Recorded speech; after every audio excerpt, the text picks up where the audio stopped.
ప్రధాని మోదీ 7 ఏళ్ల విరామం తర్వాత చైనా గడ్డపై కాలు పెట్టారు. జపాన్ పర్యటనను ముగించుకొని ఆయన శనివారం సాయంత్రం తియాన్జిన్కు చేరుకున్న ఆయన షాంఘై సహకార సంస్థ సదస్సులో పాల్గొన్నారు. ఇక అమెరికాతో తీవ్రమైన వాణిజ్యపరమైన ఉద్రిక్తతల వేళ మోదీ చైనాలో పర్యటించడం, జిన్పింగ్తో సమావేశం కానుండడంతో పాటు వాణిజ్య ఉద్రిక్తతలకు కారణమైనటువంటి రష్యా అధ్యక్షుడు పుతిన్ ఇదే సమయంలో చైనాలో పర్యటిస్తుండడం, మోదీతో ప్రత్యేకంగా సమావేశం అవుతున్నారన్న వార్తల నేపథ్యంలో ఇప్పుడు ప్రపంచం దృష్టి అంతా ఈ ముగ్గురు నేతలపైనే ఉంది. జపాన్ పర్యటన సమయంలో ప్రధాని మోదీ ఓ ఇంటర్వ్యూలో ప్రపంచ ఆర్థిక స్థిరత్వం కోసం చైనా, ఇండియా కలిసి పనిచేయాల్సిన అవసరం ఉందన్నారు.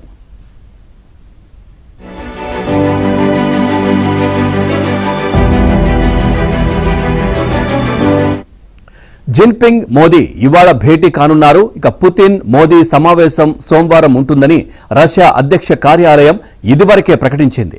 మోదీ చివరిసారిగా 2018 జూన్లో చైనాలో పర్యటించారు. అప్పుడు ఆ ఎస్సీఓ సదస్సులో పాల్గొన్నారు.